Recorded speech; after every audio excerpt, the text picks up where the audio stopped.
The film begins with a man named Papillon who goes to meet the gang boss he works for. As soon as the boss saw him, he welcomed him warmly and took him into a room where they were torturing a man because they had caught him leaking information to the police. After that, they went into another room so Papillon could hand over the diamonds. There, the boss warned him, saying, "If you stole anything for yourself, you'll regret it," before giving him his share of the robbery. Papillon then went to meet his girlfriend, Nana. He gave her a diamond necklace and shocked her by revealing that he had managed to keep some extra diamonds without the boss finding out. But at that very moment, one of the boss's men walked out, saw the diamonds, and opened fire on them.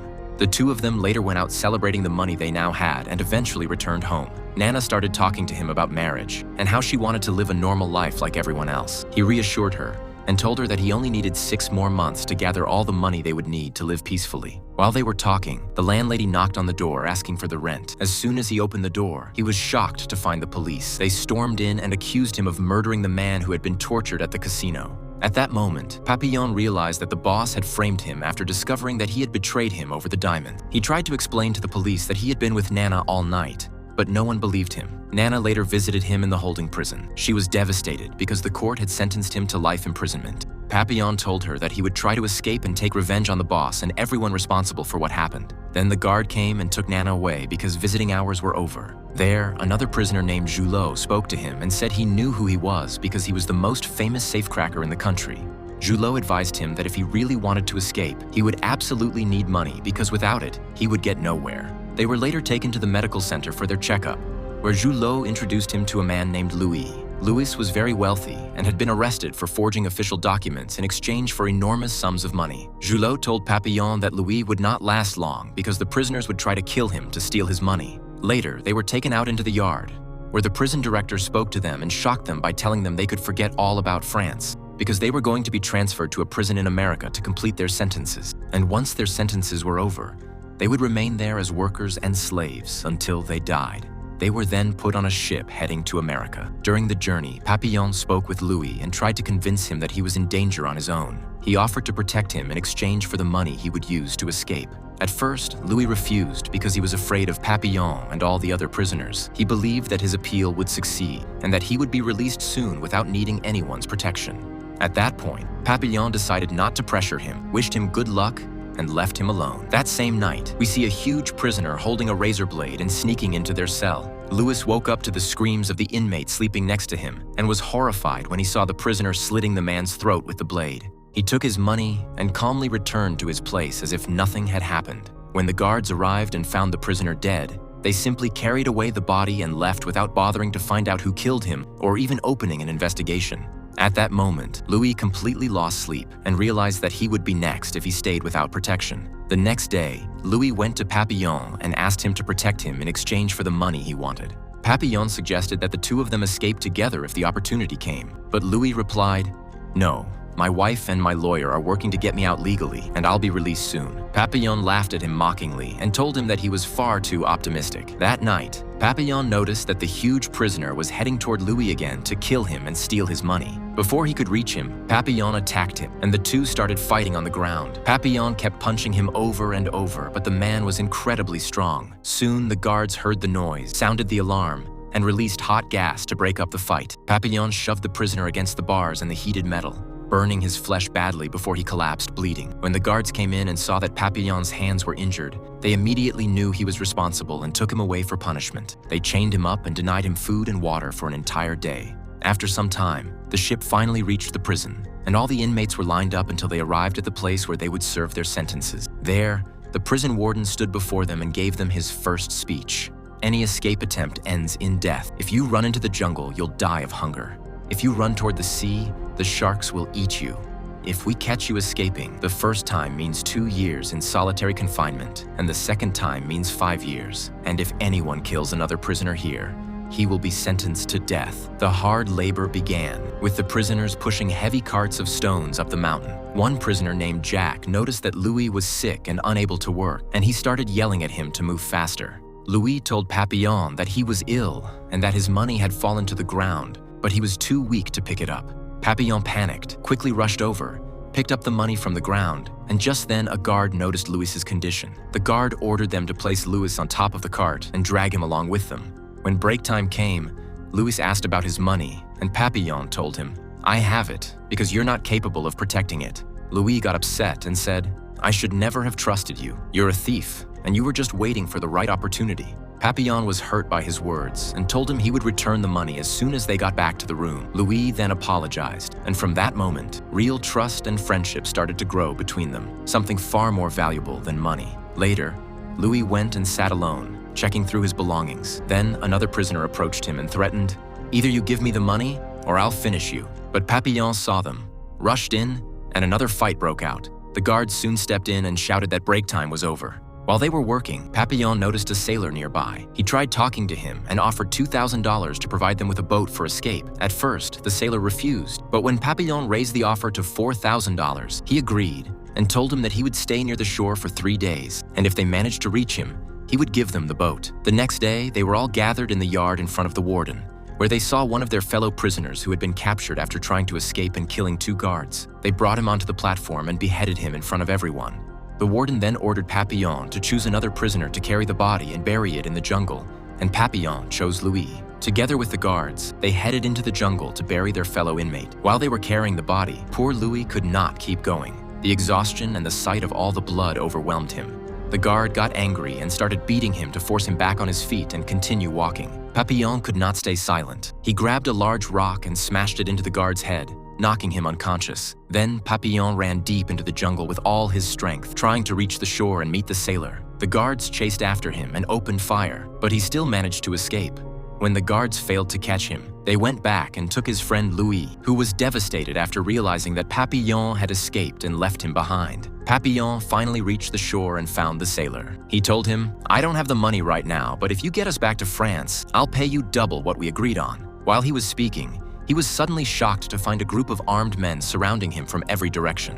At that moment, he realized that the sailor had betrayed him. The sailor laughed at him mockingly and said, "Even if you had the money, I was still going to return you to prison, because the warden paid me double to bring you back." When they returned him to prison, the warden said, "You're lucky the guard you hit didn't die. If he had, your head would be gone by now. But your punishment is 2 years in solitary confinement." They threw him into a dark cell where he was forbidden from even talking to himself. Papillon remained there for 2 years, and when they finally came to release him, they found him collapsed on the floor.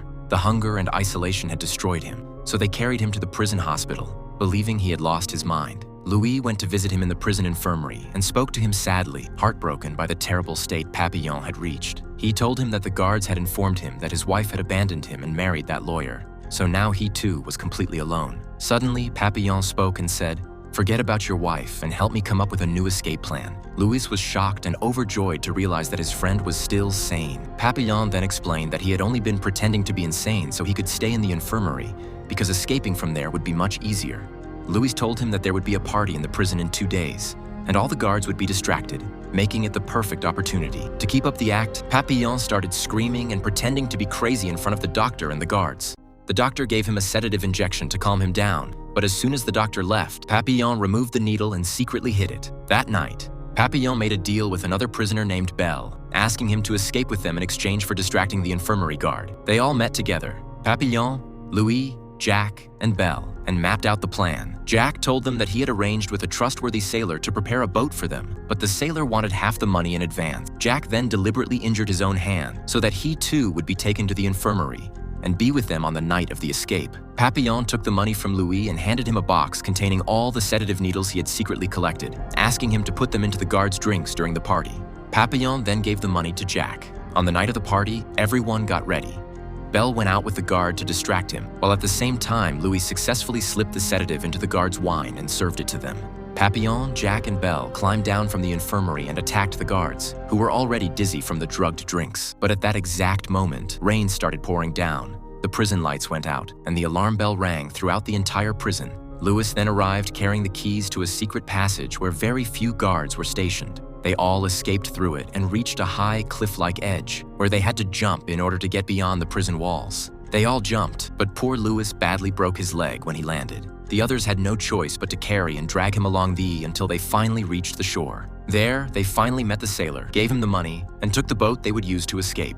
The boat started moving farther away from the island, but after a while, water began leaking into it. Jack spoke to Papillon and tried to convince him to abandon Louis and throw him into the sea, because the boat was too small to carry all 4 of them to the nearest shore. But Papillon completely refused the idea and said, "No one is going to die." However, Jack pulled out a knife and tried to kill Louis. Belle quickly got up and tried to push Jack, but he was thrown into the sea.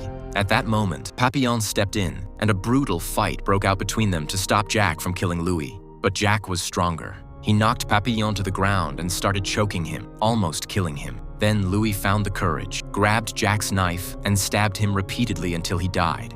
Papillon stayed by Louis's side, calming him down while he was in shock, until he finally settled. Then they threw Jack's body into the sea and continued on their way. During the night, a violent storm rose and destroyed their boat, causing all of them to drown in the wreck. When Papillon woke up, he found himself on a remote island full of natives, where he met a nun who told him that his friends had also survived and were inside a tent. As he walked through the jungle, he suddenly spotted a police truck. He ran toward Louis so they could escape, but the moment they stepped out of the tent, they were shocked by a gunshot that instantly killed Belle.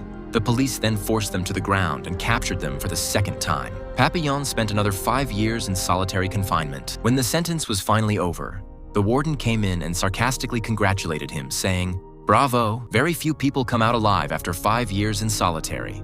But his new punishment was that he would be transferred to Devil's Island, a place from which no one had ever escaped. As soon as he arrived there, he saw that all the prisoners were in terrible condition, their bones showing from lack of food. He immediately understood that there was no real difference between this island and solitary confinement. Then he was shocked to find Louis standing right in front of him. He learned that Louis had also been sent there 5 years earlier, because the warden had never expected someone as weak as him to even think about escaping. Louis took him to his spot and showed him that he had been secretly hiding food for himself far from everyone's eyes. Papillon later wandered around the island, climbed to the top of a mountain, and saw the vast ocean in the distance. He asked Louis whether it was possible to reach it. Louis took him to a high cliff overlooking the sea and told him, "Escaping from here is impossible. Even if you survive the fall from this height, you won't survive alone in that ocean." The next day, Papillon climbed the mountain alone and kept watching the waves. That was when he realized there was a powerful current carrying everything far away. He woke Louis up and told him that this was actually the easiest place to escape from. They threw an object into the water, and indeed,